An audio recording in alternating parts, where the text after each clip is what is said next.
Mr. Speaker, can I take the opportunity to wish you and all members of the House a Merry Christmas and a Happy New Year?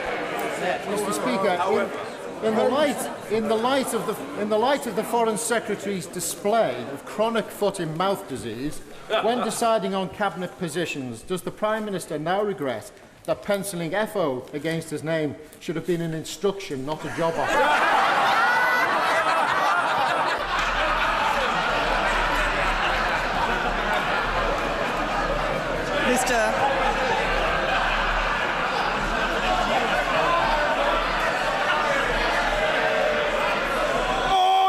Far too much noise in the chamber. We've heard the question, but I want to hear the Prime Minister's answer. The Prime Minister. Thank you, Mr. Speaker. First of all, I join the honourable gentleman in wishing everybody a happy Christmas. I will, of course, have an opportunity to do that again on Monday, when I'm sure the House will be as full for the statement on the European Council meeting. Funny, it seems to come from this side, yes, but not from the Labour side. And I have to say that the Foreign Secretary is doing an absolutely excellent job.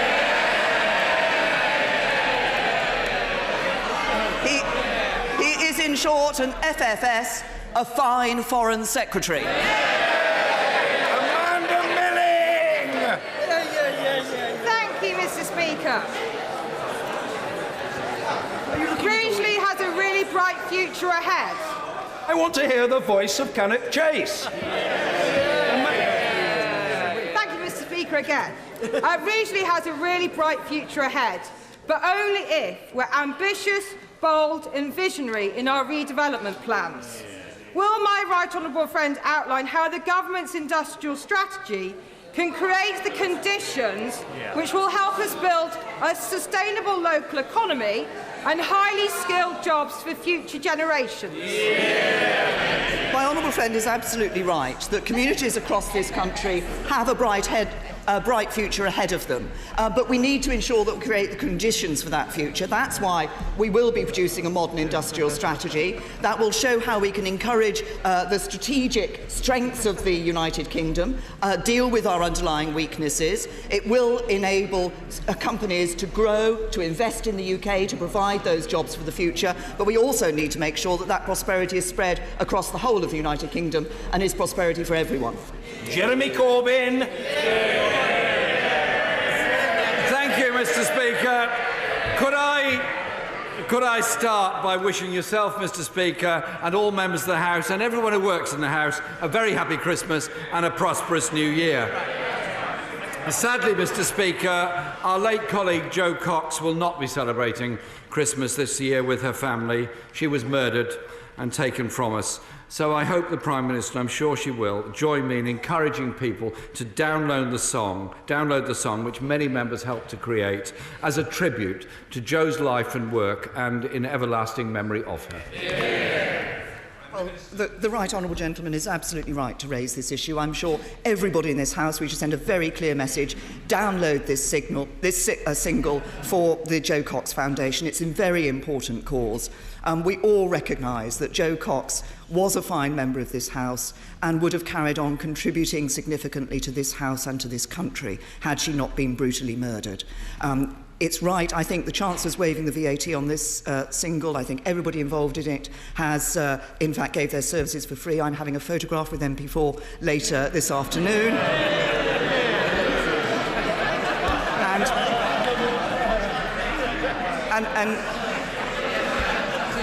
And once again, let's just encourage everybody to download this single. The Prime Minister was, of course, referring, for the benefit of those observing our proceedings outside, to the outstanding parliamentary rock band MP4. Jeremy Corbyn. Mr. Speaker, I applaud the work of MP4, but for the benefit of their quality, I'm not a member of it. I thank the Prime Minister for that answer, Mr. Speaker. Mr. Speaker, social care is crucial.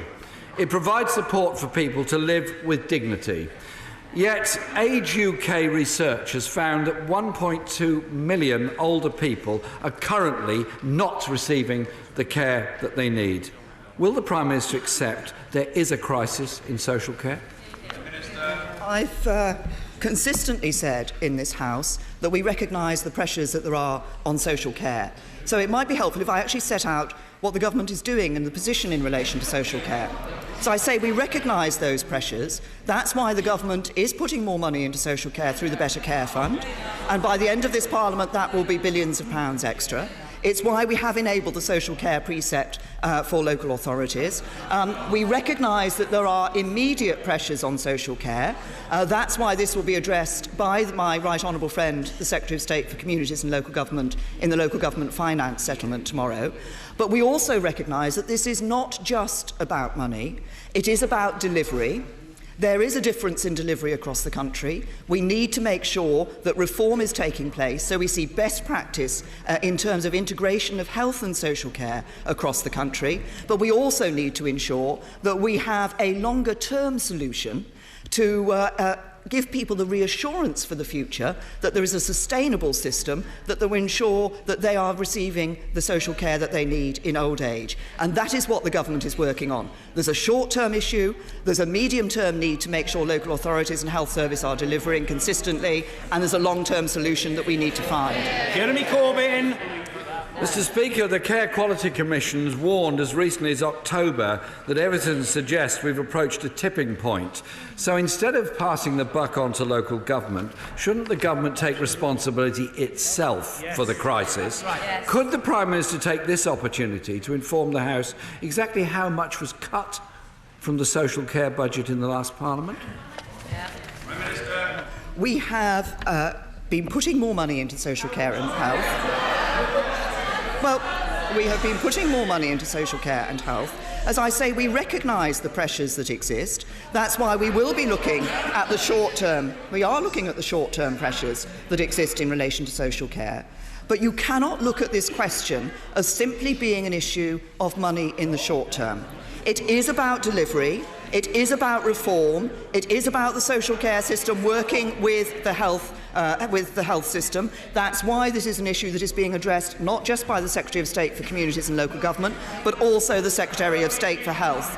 But if we're going to give people the reassurance that they need in the longer term that their social care needs will be met, this isn't just about looking for a short-term solution. It's about finding a way forward that can give a sustainable system of social care for the future. Jeremy Corbyn. Mr. Speaker, the Prime Minister doesn't seem to be aware that £4.6 billion was cut from the social care budget in the last Parliament, and that her talk of putting it on to local governments ought to be taken for what it is, a con.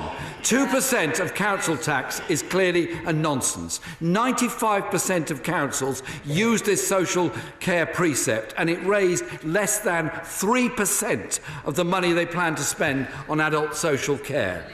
Billions seem to be available for tax giveaways to corporations, not mentioned in the autumn statement, underfunded, and many elderly people left isolated and in crisis because of the lack of government's funding of social care. We see many councils around the country that have taken the benefit of the social care precept and have, as a result, actually seen more people being able to access social care and needs being met.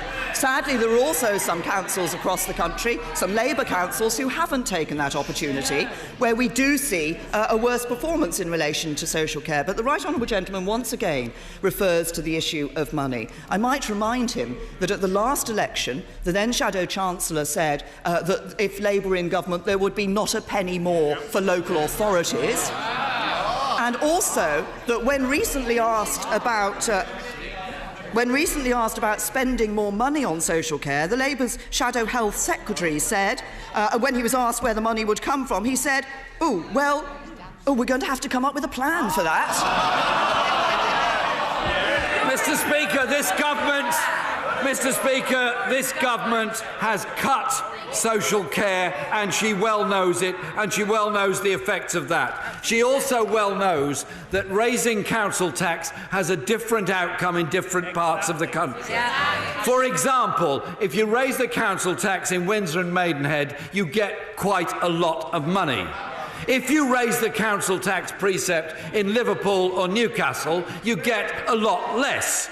Is she saying that older people, frail elderly, vulnerable people, are less valuable in our big cities than they are in wealthier parts of the country? Mr. Speaker, this crisis is a crisis for many elderly people who are living in a very difficult situation because of this. It's also a crisis for the National Health Service. Those people who are in hospital cannot be discharged because there's nowhere for them to go to. So I'll ask her again. The crisis affects individuals, it affects families, and it affects the National Health Service. So why doesn't she do something really bold? Cancel the corporation tax cut and put the money into social care instead.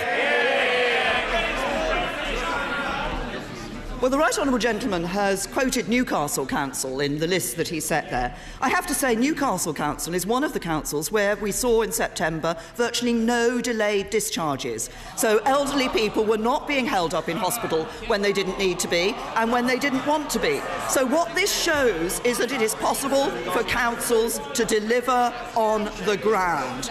So you see councils like Newcastle and Torbay doing that. Then you see councils like Ealing not using the social care precept, and a different result. The difference between the worst performing council in relation to delayed discharges and the best is a 20-fold difference. That's not about the difference of funding, it's about the difference of delivery.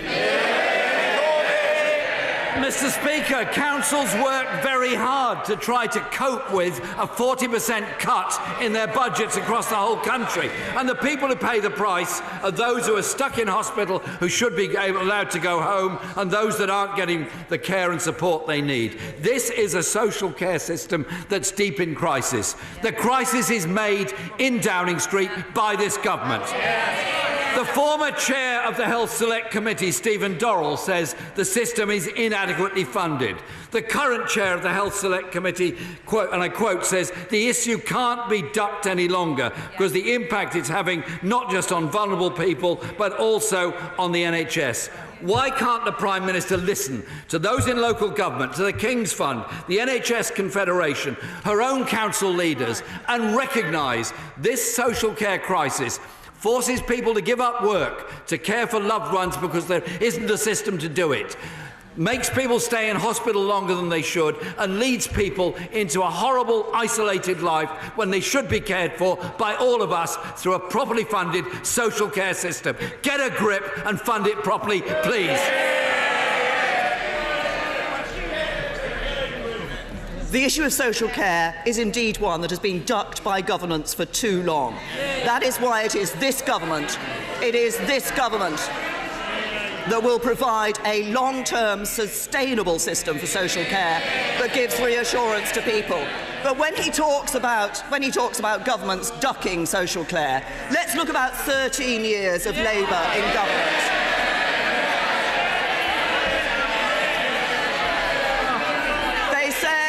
In 1997, they said they'd sort it in their manifesto. They had a Royal Commission in 1999, a Green Paper in 2005, the One List report in 2006. In 2007, in the CSR, they said they'd sort it. In 2009, they had another Green Paper. 13 years and no action whatsoever.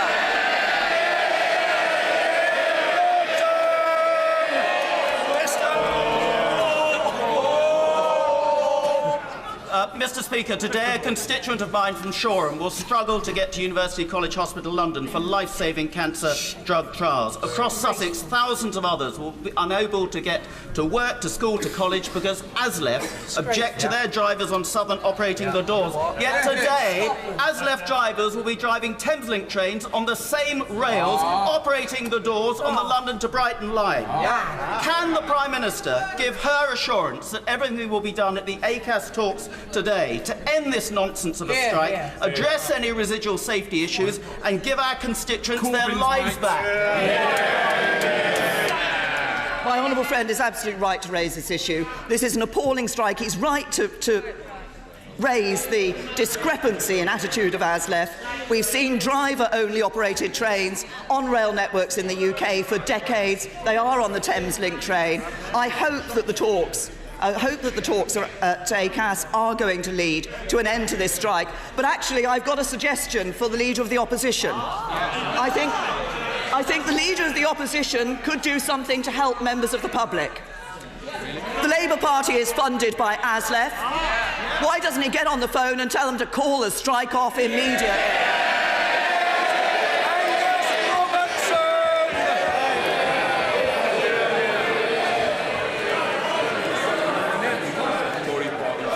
Mr. Speaker, we join with the Leader of the Labour Party and with the Prime Minister in wishing great success to the Joe Cox single that's available for download on Friday. We're sure we're all going to download it. Mr. Speaker, civilians have suffered grievously with the bombing of hospitals, of schools, of markets. The United Nations believes that 60% of civilian casualties are caused by airstrikes. In the last 24 hours, the United States has stopped the supply of precision-guided munitions to Saudi Arabia to bomb Yemen. When will the UK follow suit? As the Right Honourable Gentleman knows, we do have a very strict regime of export licences in relation to weapons here in the United Kingdom. We exercise that very carefully, and in recent years we have indeed refused export licences in relation to arms, including to Yemen and Saudi Arabia.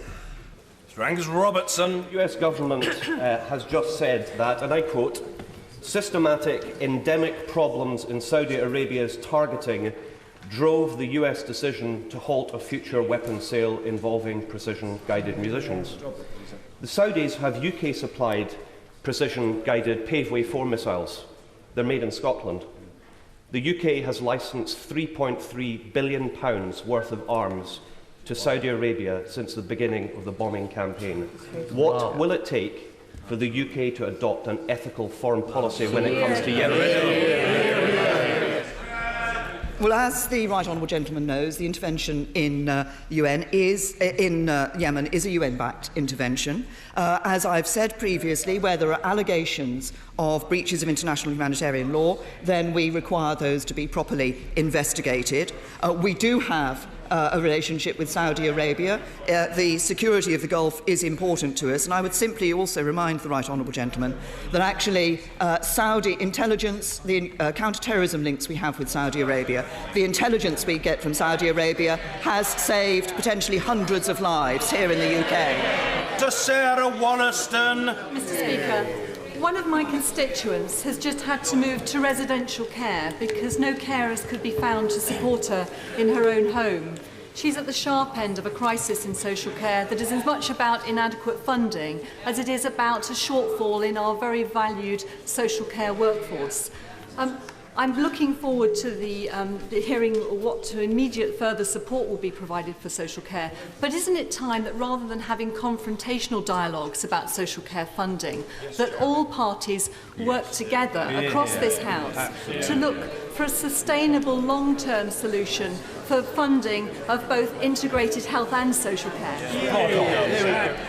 My honourable friend is right to raise the issue of looking at a sustainable way in which we can support integrated health and social care, and a sustainable way for people to know that in the future they're going to be able to have the social care that they require. As I said earlier in response to the Leader of the Opposition, we recognise the short-term pressures that there are on the system, but I think it is important for us to look at those medium and longer-term solutions if we're going to be able to address this issue, and I was very pleased to be able to have a meeting with my honourable friend to discuss this last week, and I look forward to further such meetings. Mark Durkan.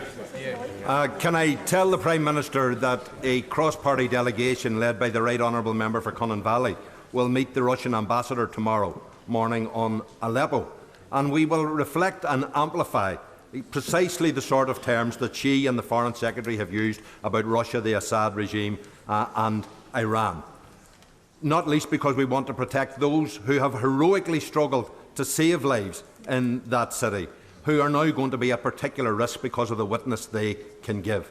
But does she accept that many of us believe that those sort of messages are more cogent when we are equally unequivocal about the primacy of human rights and international humanitarian law when we meet the Gulf states?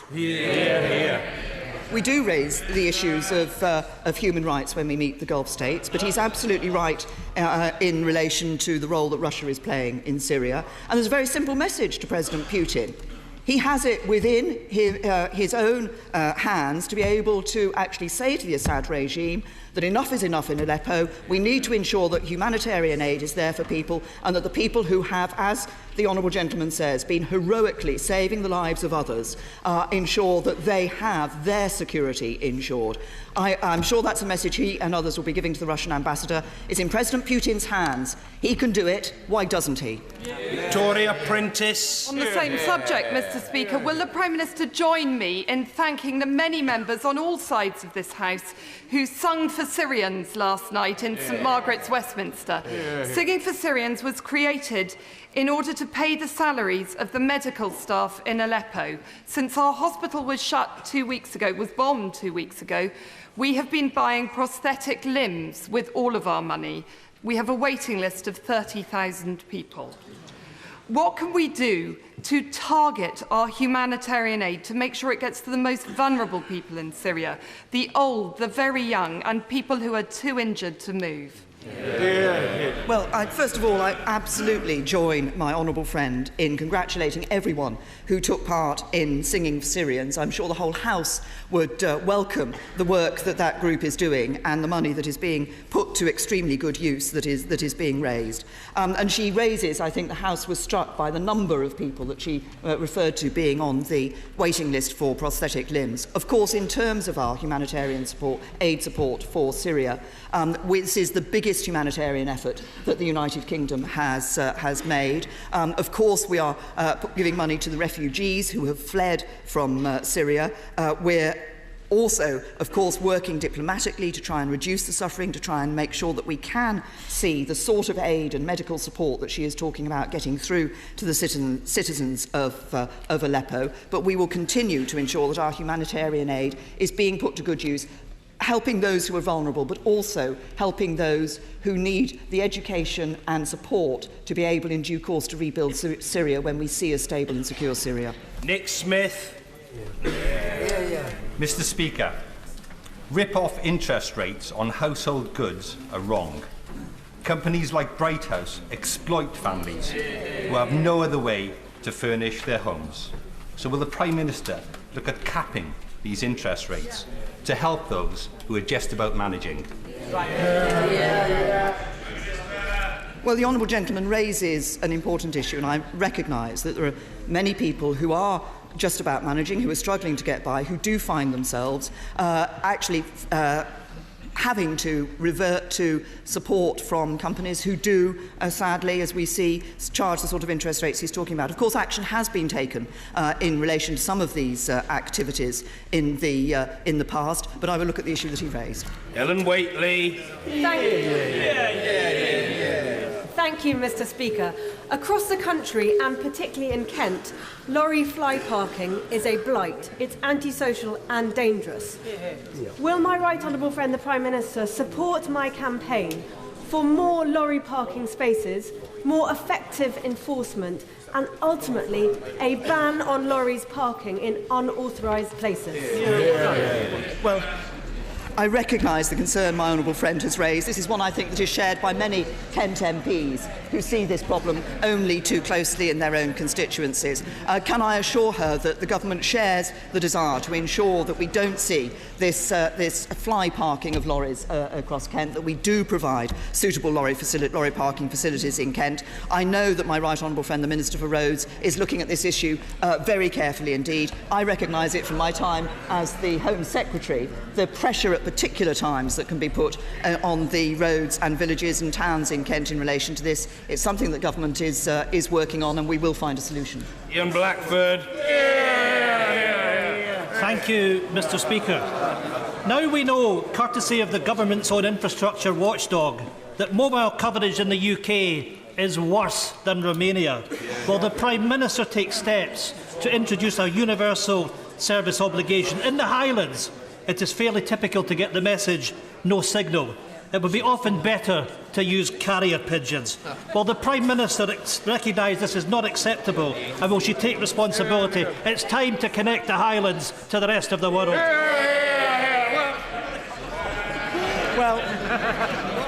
I can assure the honourable gentleman that the issue of decent mobile coverage isn't one that only affects the Highlands. I'm afraid there are some other parts of England, Wales, and Northern Ireland that also get affected by it. But the government has very strong commitments in relation to this. We have very strong commitments in relation to broadband, and my right honourable friend, the Culture Secretary, will be delivering on those. Anna Soubry.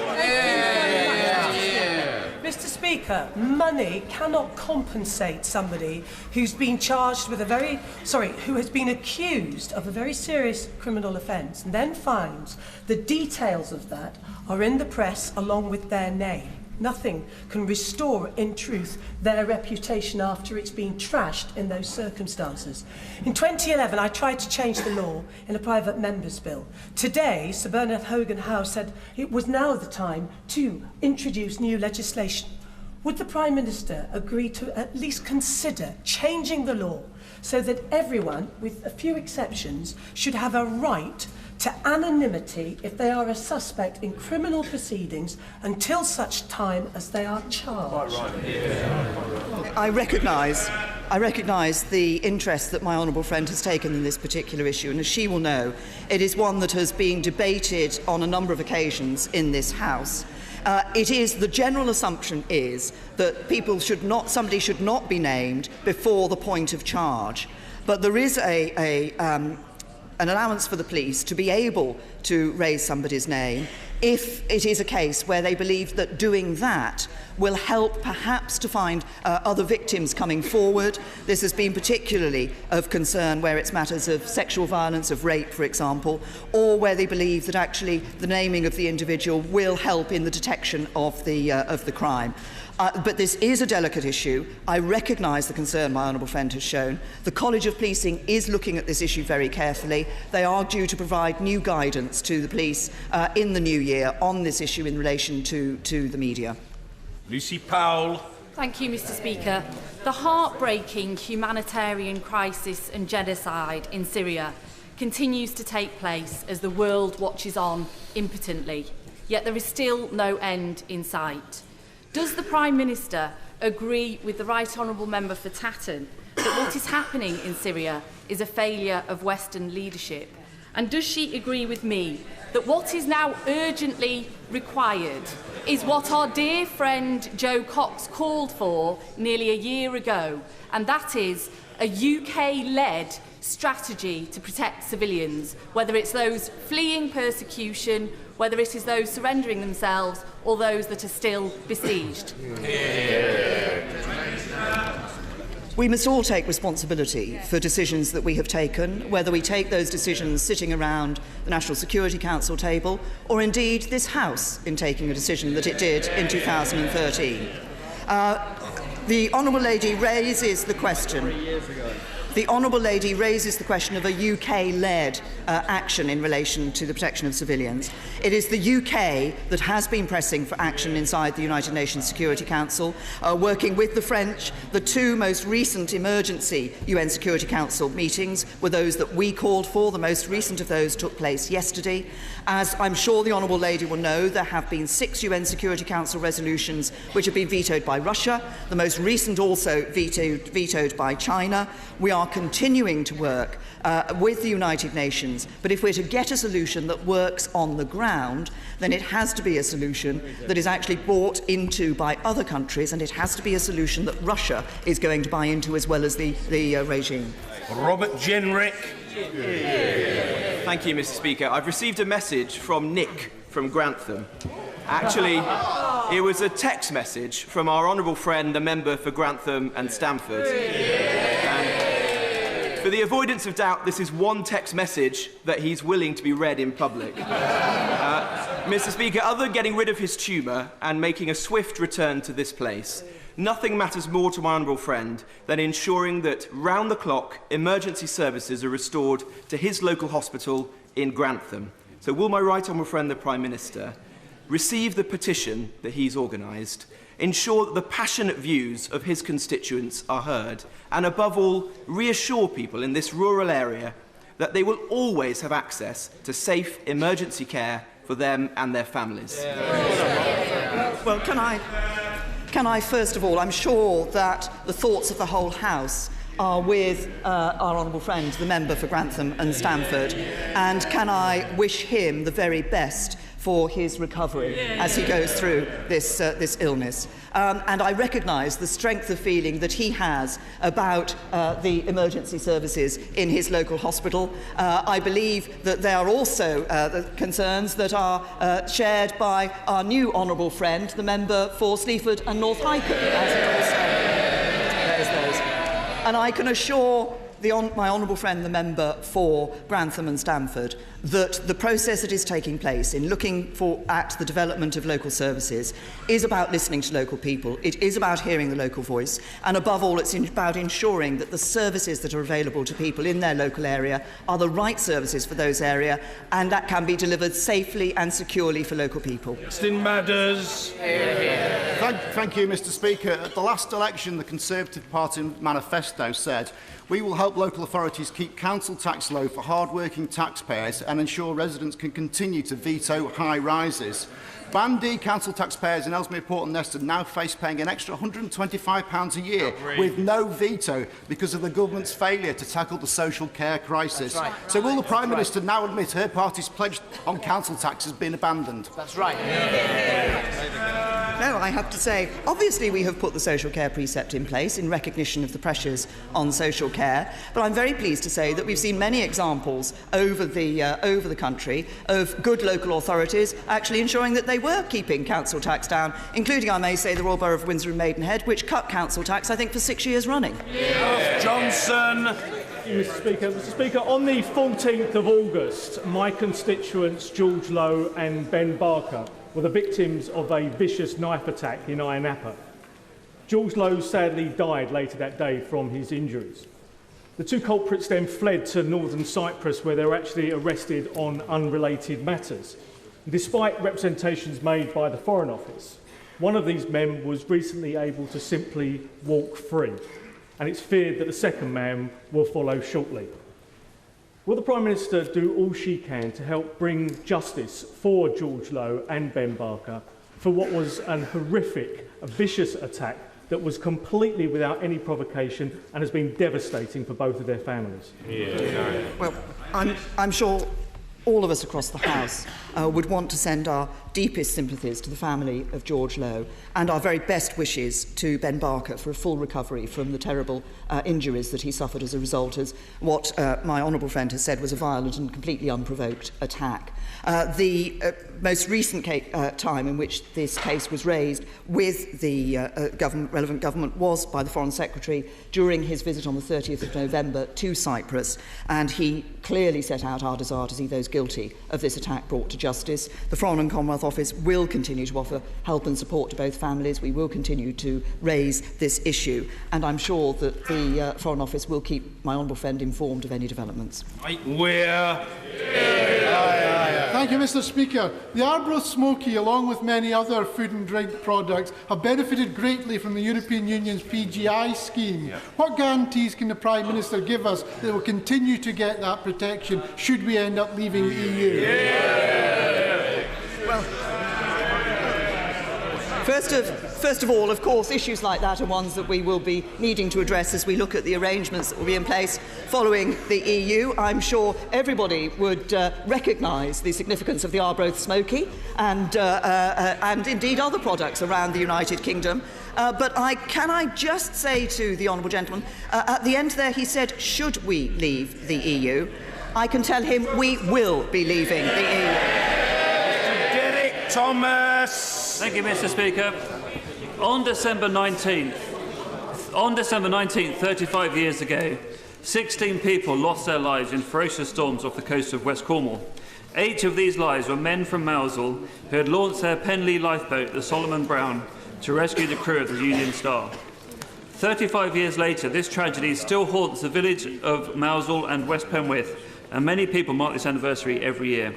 Will the Prime Minister join with me in remembering these brave men, the loved ones they left behind, and pay credit to all our lifeboat men and women who are prepared to risk their lives for those in peril on the sea? Well, I thank my honourable friend for raising this issue, and I absolutely join him in marking the 35th anniversary of the Penley lifeboat tragedy and in sending our sympathies to all those families who were affected, but also to the local communities who were affected, as he has set out. And finally, I'm sure everybody in this House would want to pay tribute to the RNLI. The tireless work they do. As an island, it's important that we have that security and safety around our shores. The RNLI work tirelessly to protect people who, as my honourable friend, are in peril on the sea, and we pay tribute to them. Stewart. Speaker, the Prime Minister knows that I and colleagues from all parties across this House are keen to guarantee the rights of some 3 million EU and EEA citizens in this country, the earliest possible date. This will be the largest administrative task the Home Office has ever undertaken. Could I encourage her to look at the report produced by British Futures, which produced some very practical suggestions on how the Home Office can implement this, and possibly even encourage the Home Secretary to update us on any progress made? Well, I say to the Honourable Lady, I'm keen to ensure that we can protect the rights of EU citizens living here, but I'm also keen that UK citizens' rights for those who are living in the EU are protected as well. The Home Secretary, I think, is aware of the proposals that have been put forward and is looking at them very carefully. Lucy Fraser. Thank you very much, Mr. Speaker. In October, hundreds of people from across Europe attended a neo-Nazi rally in Haddenham, a small village in my rural constituency. What steps is the Prime Minister taking to tackle racial hatred? Well, first of all, can we, once again from this House, send a very clear message? There is no place for racial hatred in our society. I think this is so important. The Home Office has done a lot of work in relation to racial hatred and hate crime. They've published a hate crime action plan, which shows what we're going to be doing during the lifetime of this government. And of course, earlier this week, my right honourable friend, the Home Secretary, prescribed the right-wing organisation National Action, which means that being a member of or inviting support for that organisation will be a criminal offence. I think it is important that we take every step we can to stop racial hatred in this country, and I was pleased to announce on Monday that Britain will be the first country in Europe to adopt the International Holocaust Remembrance Alliance's definition of anti-Semitism. Naz Shah. Thank you, Mr. Speaker. Yesterday, I met with the CEO of Provident Financial, one of 2 FTSE 100 companies in Bradford, yes, outside of London, right in the heart of the north, and Provident being in my constituency. We agreed that for Bradford to fulfil the potential of its young people, we need to have better educational outcomes and better transport. Having been overlooked for so long, can I invite the Prime Minister to come to and meet the leaders of my great city and pave the way for long overdue investment in Bradford? Well, the Honourable Lady is right to raise the issue that education plays and the role that education plays in ensuring the futures of young people in Bradford. That's why I'm pleased to say that there's been an increase of nearly 16,000 children in Bradford who are at good or outstanding schools since 2010. So we are taking action to ensure the quality of education, but I want to make sure that there are enough good school places for children across the whole country, and that's what our education consultation is about. Heidi Allen. Thank you very much, Mr. Speaker. I came to PMQs today from an incredibly moving and powerful private session with the DWP Select Committee, talking and listening to 4 victims of modern slavery who are now living in safe houses. I don't think I'll ever forget it in my life.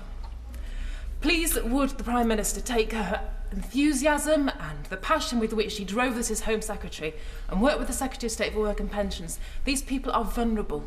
When they come to the job centres, so often their background and their cases are not understood. The same as women and survivors of domestic violence, they need to be fast-tracked through the system. If ever these vulnerable people needed the state to step up and support them, it is these people. Please, can we do more? Well, my honourable friend is absolutely right. I think that nothing brings home to one more than anything else the absolute horrific nature of the crime of modern slavery than actually sitting down, hearing the testimony of a victim.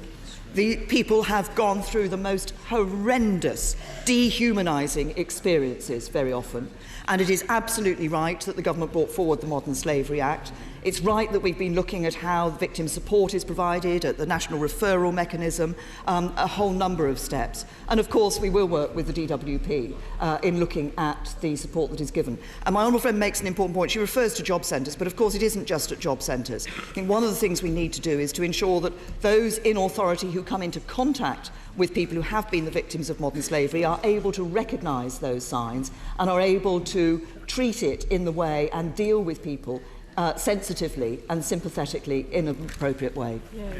Caroline Lucas. Thank you, Mr. Speaker. I don't think the Prime Minister has any idea of the level of suffering and pain that rail passengers and businesses in Brighton and beyond are suffering. And it's not just on strike days.